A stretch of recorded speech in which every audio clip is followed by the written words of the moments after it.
in a thinker's world. What was Yeah. it that made you write this book?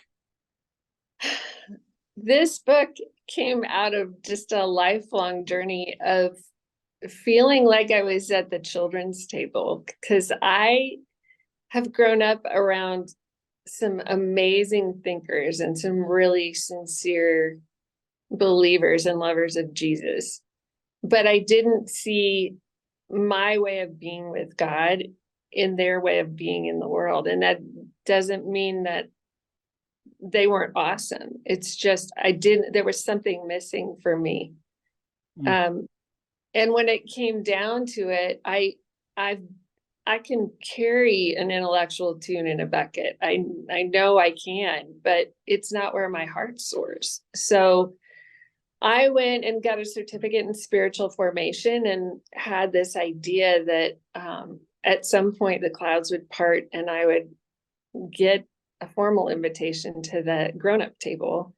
And what ended up happening is I really became more convinced than ever that I needed to invite more kids around my table and more of the thinkers around my table, because Jesus was sitting with this little child.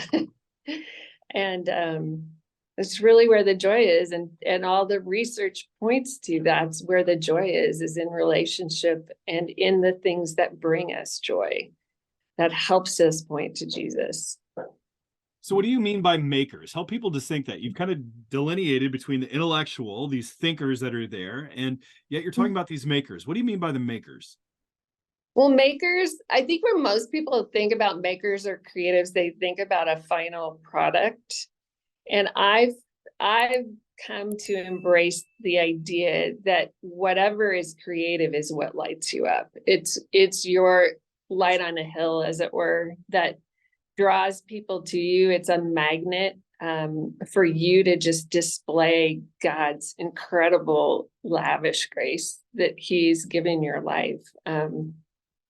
Again, it delights you. It lights you up. You can talk about it all day long. You can just live it all day long, flow with it, and people can't not notice that. It doesn't have to be obnoxious, but it's just you shine, and that's the Holy Spirit embodied in you.